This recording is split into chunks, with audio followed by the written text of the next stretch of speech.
Morning students, today we have to see the next part of ratio and proportion. म्हणजे पुढचा भाग गुणोत्तर व प्रमाण. नाउ आतापर्यंत आपण प्रमाण हा शब्द शिकलो. What is mean bye proportion? What is meant by proportion? Means if there are four numbers, that is A, B, C and D, then we will write A upon B is equal to C upon D. This is a simple proportion. Now in this video we have to see the continued proportion, means paramparit praman. Means paramparit praman. If there are three numbers, that is A, B and C are the real numbers, and their relation is A upon B is equal to B upon C. If there is a relation in between A, B, C like this, A upon B is equal to B upon C, then we said that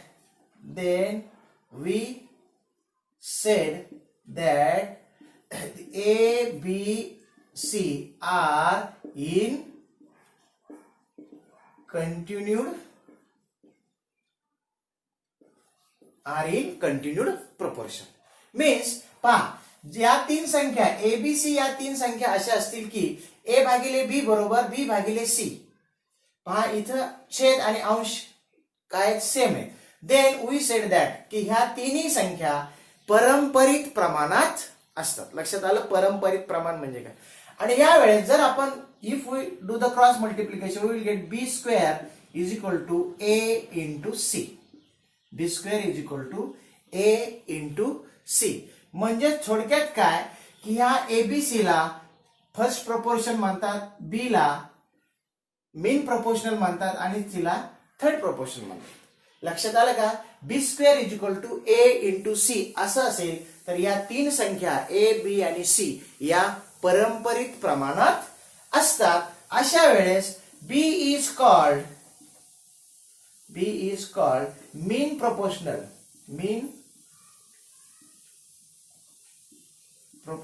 or geometric mean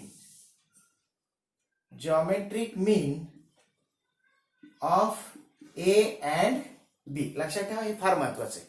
what is mean by geometric mean? म्हणजे जर असं असेल B square is equal to A into C, then B is called the geometric mean किंवा काय म्हणतात मीन proportional असं म्हणतात. आता याच्यावर जॉमेट्रिक मीन वर एक एक्झाम्पल 1 मार्काचं हमखास परीक्षेमध्ये येतं पहा. Find the geometric mean of असे एक एक्झाम्पल आहे. Find the geometric mean of 25 and 4. एक साधं गणित आहे. Example it comes in examination for 1 mark only. 1 मार्काला असं गणित तुम्हाला पहिल्या प्रश्नामध्ये किंवा पहिल्याच प्रश्नामध्ये येऊ शकतं. Find the geometric mean of 25 and 4. Means if we know that there are three numbers A, B and C, when B square is equal to A into C, B square is equal to A into C, then B is called the geometric mean of A and C. Means here A is equal to 25, C is equal to 4, and we have to find what is B, that is geometric mean. परत आपल्याला हे सूत्र लिहावं लागेल या ठिकाणी. B square is equal to 4, B square is equal to A into C. B square is equal to A into C. Means मी या ठिकाणी काय लिहिला 25 into 4, that is B square is equal to 100. आणि मग I have to find out the value of B, that is geometric mean. मग या ठिकाणी taking square root,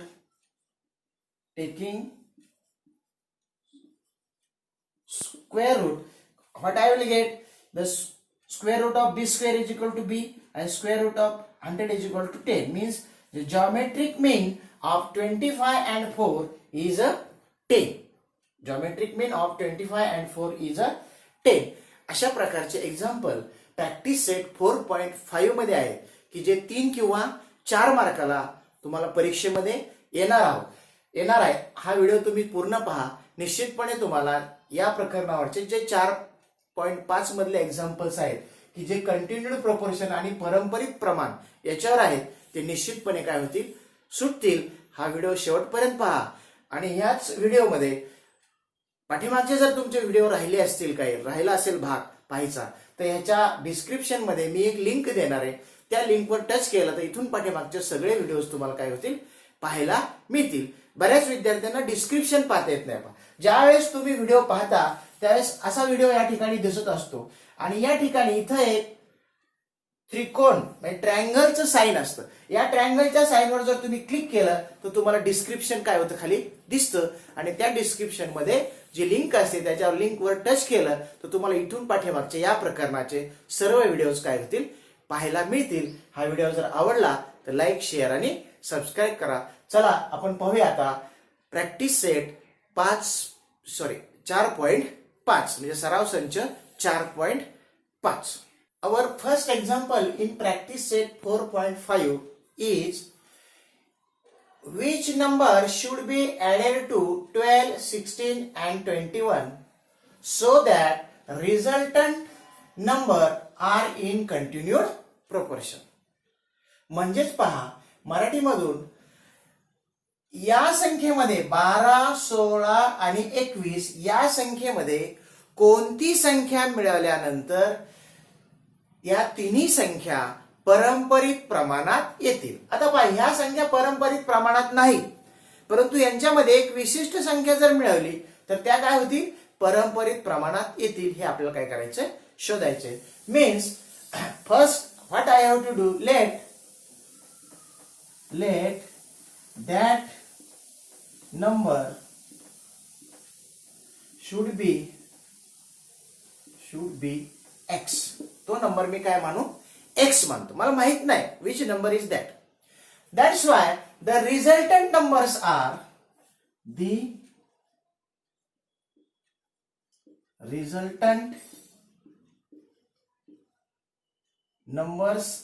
R आता ह्याच्यात रिझल्टंट नंबर्स काय होतील, म्हणजे 12 मध्ये एक्स मिळाला काय होईल तुमचा, 12 प्लस एक्स हा पहिला रिझल्टंट नंबर.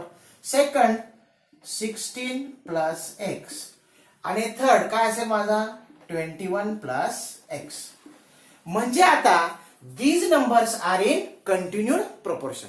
म्हणजे आता हे संख्या काय झाल्या, आपल्या पारंपरिक प्रमाणात आहे. आणि मग जर तीन संख्या पारंपरिक प्रमाणात असतील तर आपण कसं लिहितो माहिती, B square is equal to A into C. म्हणजे थोडक्यात काय, this is your A, this is your B and this is your C. म्हणजे अशा प्रकारे A B C these are in continued proportion. These numbers are in continued proportion आणि continued proportion मध्ये असेल. आता मी या ठिकाणी काय म्हणणार, these numbers are in continued proportion. म्हणजेच a upon b म्हणजेच काय 12 प्लस एक्स अपॉन बी म्हणजे 16 plus x is equal to B upon C. B म्हणजे 16 plus x upon 21 plus x. पाय सगळ्यांना मी ब्रॅकेट करून घेतो. म्हणजे बघा A upon B is equal to B upon C, किंवा तुम्ही असं लिहिलं B square is equal to A into C तरी सुद्धा चालेल. तेच येणार आहे आपलं ज्यावेळेस मी क्रॉस मल्टिप्लिकेशन या ठिकाणी करणार. By doing a cross multiplication what I will get here, पहा इकडे लक्षात घ्या, 16 plus x 16 plus x 16 plus x into 16 plus x is equal to, पहा ह्या दोघांचा गुणाकार केला मी अगोदर. नंतर आता या दोघांचा, कुठल्याही दोघांचा गुणाकार तुम्ही अगोदर करू शकता. पहा इथं काय होईल मग 12 plus x in second bracket 21 plus x. लक्षात आलंय का बघा, 16 plus x 16 plus x 12 plus x into 21 plus x. तर अशा प्रकारे आपण या ठिकाणी काय केलंय, तिरकस गुणाकार या ठिकाणी आपण केलेला आहे. आता हा तिरकस गुणाकार बऱ्याच लोकांना दोन कंसांचा जो गुणाकार असतो तो व्यवस्थित काय होत नाही, लक्षात येत नाही. आता सुरुवातीला मला पहा या ठिकाणी काय करायचंय, 16 इंटू 16 म्हणजे 16चा स्क्वेअर. पहिल्या संख्येने पहिल्या संख्येला, दोन कंसांचा गुणाकार पण समजून घ्या. पहिल्या संख्येने पहिल्या संख्येला बनायचं 16 इंटू 16 256. ओके. नंतर 16 इंटू एक्स प्लस 16x. आता हे 16 संपलं पहा पहिला. नंतर आता x into 16 plus 16x plus आता पहा x इंटू x काय होईल इथं x चा square which is equal to पहा ह्या दोन कंसांचा गुणाकार मी या ठिकाणी केला. बरोबर आहे का नाही? किंवा a प्लस b चा नियम जरी तुम्ही वापरला तरी तुम्हाला हा गुणाकार येईल. आता इथं पहा 12 इंटू 21 पहा आता पहिल्या संख्येने पहिल्या कंसातल्या पहिल्या संख्येने दुसऱ्या कंसातल्या पहिल्या संख्येला काय करायचंय गुणायचं. Multiply the first number in first bracket to the first number in second bracket. म्हणजे 12 into 21 what I will get 252. Now first number to the second number म्हणजे 12 इंटू एक्स प्लस 12x. आता हा 12 काय झाला एंड झाला. Now आता x into 21 plus 21x. Now x into x plus x चा square. पहा लक्षात आलाय दोन कंसांचे गुणाकार.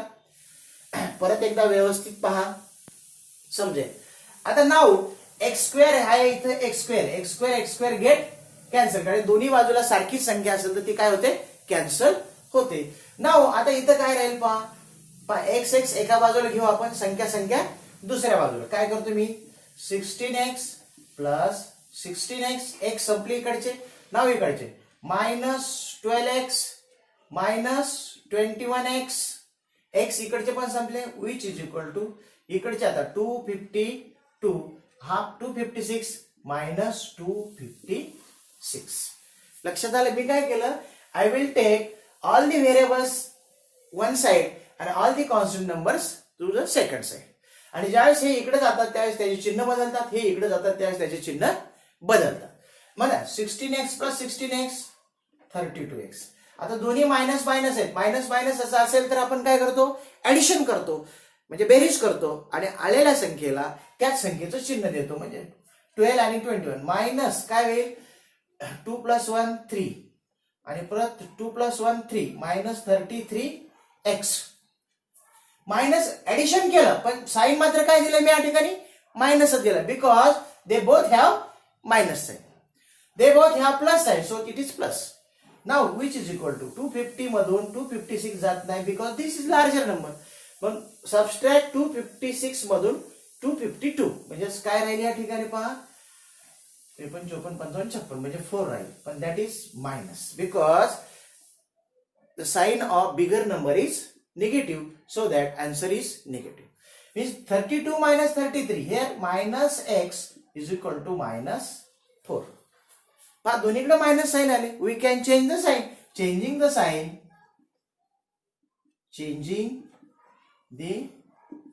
Sign what I will get x is equal to 4 is my final answer. म्हणजे त्यांनी जे विचारलंय which number should be added to get these three numbers resultant numbers are in continued proportion. म्हणजेच आपल्याला या संख्यांमध्ये जर 4 मिळवला तर त्या संख्या काय होतील पारंपरिक प्रमाणात येतील. अशा प्रकारचं एक्झाम्पल हे परीक्षेमध्ये 3 किंवा 4 मार्काला तुम्हाला निश्चितपणे विचारलं जाणार आहे. आपण सराव संच 4.5 मधला पुढचा प्रश्न म्हणजे प्रश्न क्रमांक 3 आता सोडू. 3 numbers are in continued proportion म्हणजे 3 संख्या पारंपरिक प्रमाणात आहे. whose mean proportional is 12 म्हणजे त्यांचा जो मध्यम प्रमाणपद आहे त्याला आपण काय म्हणतो मराठीमध्ये मध्यम प्रमाणपद हे 12 आहे. आणि sum of remaining two sides नाही तर काय पाहिजे नंबर्स पाहिजे. Sum of remaining two numbers is 26 म्हणजे उरलेल्या दोघांची बेरीज किती आहे 22 तर ते नंबर काढा. गणित समजलं का? म्हणजे असं गणित आहे की 3 संख्या पारंपरिक प्रमाणात आहे त्याचं मध्यम प्रमाणपद 12 आहे आणि उरलेल्या दोघांची बेरीज किती आहे 26. म्हणजे या ठिकाणी आपल्याला काय लावावं लागेल मध्यम प्रमाणपद किती आहे 12 म्हणजे मीन प्रोपोर्शनल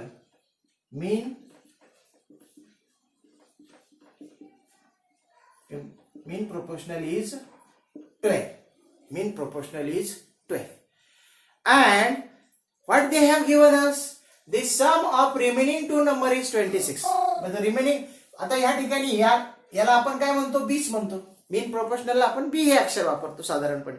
मग दुसरे जे नंबर म्हणजे फर्स्ट नंबर ए आणि last number third number C म्हणजे the sum of remaining two is 26 म्हणजे A plus C is equal to किती दिलंय मला? 26. एवढं मला दिलेलं आहे. म्हणजे mean proportional 12 I have given and a plus c is equal to 26. That is also I have given. Means ह्याच्यावरून या इक्वेशनवरून what is the value of c here? c is equal to 26 minus a. c is equal to 26 minus a. पहा इथं लगा a plus c is equal to 26. म्हणजे उरलेल्या दोघांची बेरीज 26 आहे. म्हणजे a अधिक c बरोबर किती येईल? 26. म्हणजे c is equal to काय? 26 minus a.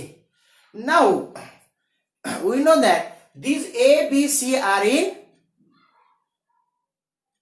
continued proportion, but a, b, c are in continued proportional. म्हणजेच या ठिकाणी मी काय लिहू शकतो? b square is equal to a into c. b square is equal to a into c. Putting this values, b is equal to काय? 12. मीन proportional माझं काय दिले त्यांनी? 12 दिले. म्हणजे b is equal to 12 म्हणजे 12 चा square is equal to a. I don't know the value of a. That is a into what is the value of c here? 26 minus a. म्हणजे c ची व्हॅल्यू मी या ठिकाणी लिहितो 26 minus a. पहा म्हणजे मला ह्या a मधलं क्वाड्रॅटिक इक्वेशन मिळणार आहे. लक्षात आले का तुमच्या? B square is equal to A into C लिहिलं, बी ची व्हॅल्यू 12 काढली, ए तसाच ठेवला आणि सी ची व्हॅल्यू या ठिकाणी मी काढली होती 26 minus A. I have put this value 26 minus A. By solving this what is the square of 12? That is 144 is equal to A into 26 that is 26a minus A square minus A into A square but हे it is negative sign so that minus A square. आता हे सगळे मी इकडे घेतो equal to च्या left hand साइडला. काय होईल पहा इथं? तर मायनस ए स्क्वेअर इकडे आला काय होईल? ए स्क्वेअर. 26 काय होईल? Minus 26a. पहा हे दोन्ही इकडे आणि हा 4 1 plus 144 which is equal to इकडे काहीच रिमेनिंग नाही ना 0. Means I will get the quadratic equation and by solving this quadratic equation I will get the values of a and c. b ची व्हॅल्यू तर ऑलरेडी मला या ठिकाणी दिलेली आहे. नाउ सॉल्विंग दिस हा प्रोपोर्शनल मीन प्रोपोर्शनल म्हणजे मला फळा जास्त मिळेल. a square minus 26a plus 144 इथे लिहितो मी a square minus 26a plus 144 is equal to 0. I have to solve this quadratic equation by factorization method. आता factorization जर करायचं असेल मला या ठिकाणी तर what I want here plus 144 म्हणजे ऍडिशन किती पाहिजे मला? Addition minus 26 addition minus 26 multiplication किती पाहिजे मला? प्लस 144. पहा लक्षात घ्या क्वाड्रॅटिक इक्वेशन सोडवतो आपण. क्वेश्चन आपलं चॅप्टर क्वाड्रॅटिक इक्वेशन आहे त्याच्यामध्ये हे सोडवलेले आहेत आपण एक्झाम्पल. आता ऍडिशन मायनस 26 मल्टिप्लिकेशन 144 कसं काढणार? तर आपल्याला तुम्हाला मी एक पद्धत शिकवली होती. तर फॅक्टराइज दिस 144. 144 चे फॅक्टर्स या ठिकाणी मी पाडतो पहा. 144 चे या ठिकाणी फॅक्टर्स पाडतो. दिस इज अ रफ वर्क. पहा 2 7 जा 14, 2 2 जा 4, 2 3 जा 6, 2 6 जा 12, 2 1 जा 2, 2 8 जा 6, 2 9 जा 18, 3 1 जा 3 3 जा 9 and 3 1 जा 3. These are the factors of 144. आता याच्यामध्ये I have to make two groups. आता दोन्ही संख्या I required both the numbers are less than 26 and both have minus sign, so that multiplication becomes plus. Okay. आता पहा 3 3 is 9, 9 2 is 18. Okay, 18 थांबू आपण या ठिकाणी. या 3 चा एक गट करतो मी. 3 3 9 9 2 18. 2 2 is 4, 4 2 is 8. म्हणजे इथं काय येईल 8. म्हणजे पहा 2 2 4 4 2 8. म्हणजे 8 आणि 18. बघा 8 आणि 18 चं मल्टिप्लिकेशन 144 येणार. आणि बेरीज बघा 18 8 26 26. म्हणजे my these two numbers are here minus 18 and minus 8. Minus 18 and minus 8. These are the two numbers splitting of 144. Now what I have to write here, that is a square minus 18a minus 8a plus 144 is equal to 0. पहा ही जी फोड आली माझी ती इथे लिहिली. पहा minus 18 minus 8 minus 26 addition clear. Minus 18 into minus 8. 18 8 is 144 plus for 144. Okay, म्हणजे माझं स्प्लिटिंग एकदम काय करेक्ट आहे. नाउ आता क्वाड्रेटिक इक्वेशन सोडवायचे तुम्ही पहिल्या प्रकरणात ते शिकलेलं आहात. ए या दोघांच्यातून ए कॉमन निघेल. मग काय राहील इथं ए मायनस 18. ओके, आता याच्यामधून दोघांच्या मधून काय निघेल मायनस 8 कॉमन निघेल. काय निघेल मायनस 8. मग इथं काय राहील ए मायनस 18. ओके, म्हणजे ह्या 144 ला 8 ने डिवाइड केलं तर काय येईल 18. पण इथं प्लस आहे, इथं मायनस का आलं, because I have taken negative sign common here. That's why the sign of 144 is changed here, which is equal to 0. Now from this I will get a minus 18 in first bracket and in second bracket a minus 8 is equal to 0. The multiplication of two bracket is 0, means one must be 0. That is a minus 18 is equal to 0 or a minus 8 is equal to 0, means a is equal to काय 18 or a is equal to काय 8. अशा प्रकारे मला a च्या किती किमती मिळाल्या 2 मिळाल्या आणि दोन्ही पॉझिटिव्ह आहेत. त्यामुळे मला दोन्ही किमती या ठिकाणी काय करावं लागेल घ्याव्या लागतील. त्यासाठी पहा if a is equal to 18, what is the value of c? Value of c is 26 minus a, means c is equal to 26 minus a, which is equal to 26 which is equal to 26 minus 18, म्हणजेच किती येईल 8. म्हणजे if I get a is equal to 18, I will get c is equal to 8. Means numbers are a ची value 18, b ची value 12 त्यांनी दिली 12 आणि c ची व्हॅल्यू काय येईल 8. 18 12 and 8. जर मी 18 घेतली तर if I take a is equal to 8,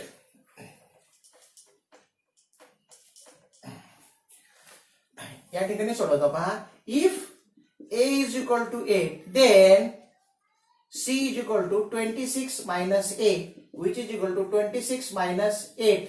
I will get here 18, म्हणजे c is equal to 18 मिळेल. c पहा a बरोबर 18 घेतली त्यावेळेस मला c ची किंमत 8 मिळाली. आता a बरोबर 8 घेतली त्यावेळेस c ची किंमत मला 18 मिळेल. म्हणजे numbers are a ची व्हॅल्यू 8, b ची व्हॅल्यू 12 आणि c ची व्हॅल्यू किती आली 18. म्हणजे अशा प्रकारे हे दोन आन्सर्स मला या ठिकाणी काय होतील मिळतील. 18 12 8 and 8 12 18. In this way this example we can solve. अशा प्रकारे हे गणित आपण काय करू शकतो सोडवू शकतो. निश्चितपणे तुमच्या हे लक्षात आलेलं असेल. याच्या पुढचे जे एक्झाम्पल आहेत 5.4 मधले 4.5 मधले तो जो सिलेबस आहे तो या वर्षीसाठी काय केलेला आहे बोर्डाने कमी केलेला आहे. त्यामुळे त्याच्यावर गणित येणार नाही. फक्त पहिले 3 प्रश्न 4.5 मधले तुम्ही काय करायचे सोडवायचे आहेत. आय होप हा व्हिडिओ तुम्हाला आवडला असेल आणि जर हा व्हिडिओ आवडला तर या चॅनलला लाईक आणि सबस्क्राईब करा आणि बेल आयकॉन क्लिक करा. या ठिकाणी थांबतो. धन्यवाद.